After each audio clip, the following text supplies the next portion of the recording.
Okay, welcome to this Avid tutorial. It's a pretty informal walkthrough of blurring out faces to obscure identity.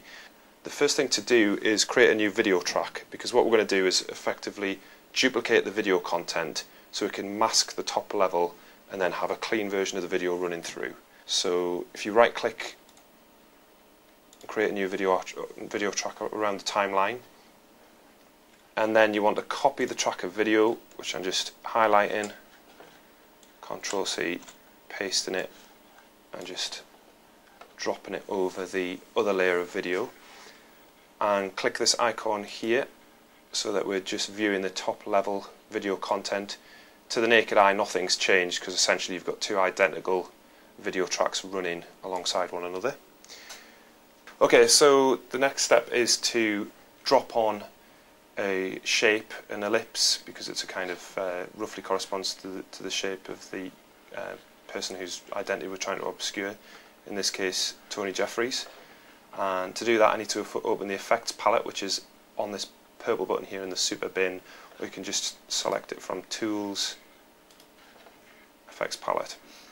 You want to highlight Shape, Wipe and Ellipse, and then just drag that onto the top level of video, and that's created an elliptical shape which is invisible because until you edit the contents it just looks exactly like the video we've already got.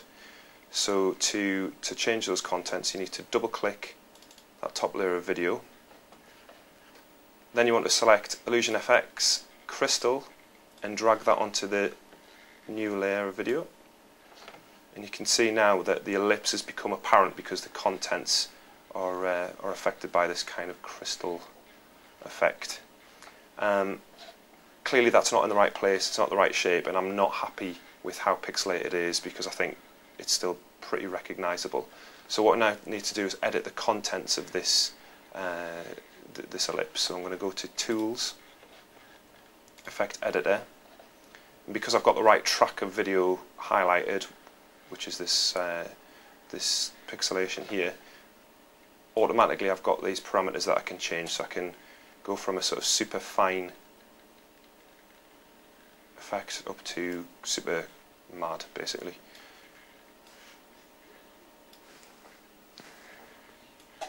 And once I'm happy with that, roughly, which I'm not, let's say we want it to look vaguely human but not recognizable. Let's say I'm happy with that, for instance. Clearly the next job is to make the shape fit the object we're trying to conceal, which is his face, without affecting too much of the rest of the shot. So if I now click back on the level of video which had the initial shape wipe effect on it, so this is the V2 track, that automatically skips the effect editor to correspond to the effect that I've got selected. I can then use these drop downs to resize the shape, move it around in any direction, but the easiest way to manipulate it is just to click on the composer window and then drag from the top corner, and that'll constrain the proportions if you go from the corners, or you can just stretch the shape to fit using the markers on the side. The next kind of hurdle, and the final hurdle, is that with this being a moving piece of footage, first of all the subject's going to move, second of all your camera's likely to have moved, so you need to make sure that this static ellipse moves to match the contents. So if I run through the timeline now, you can see stepping out of the effect, which it could reveal his identity, and you know it's pretty obvious from here. So what I need to do now is use these keyframe markers and scroll through the piece of footage and find areas where I'm not happy that he's being obscured. Mark the keyframe in, and then you can just move the contents around in the window. Go through the whole clip like this. You can kind of do this roughly and then add finesse later. Once you save changes you can still go back and change markers. So I get this to a point where I'm roughly happy with the whole thing.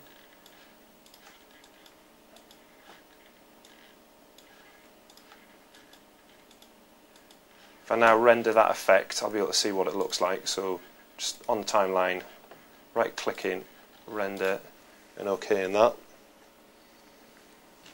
And this will just allow us to play it back in real time and see how well we've obscured the identity.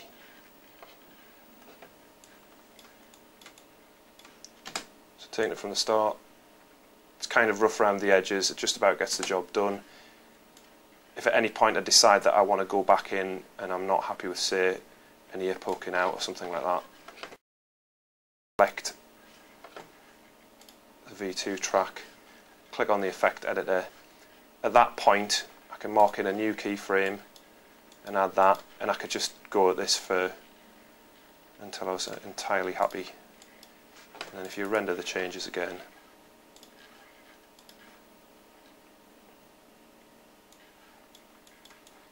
and play it back, it may not still be perfect, but it's better. That's pretty much job done.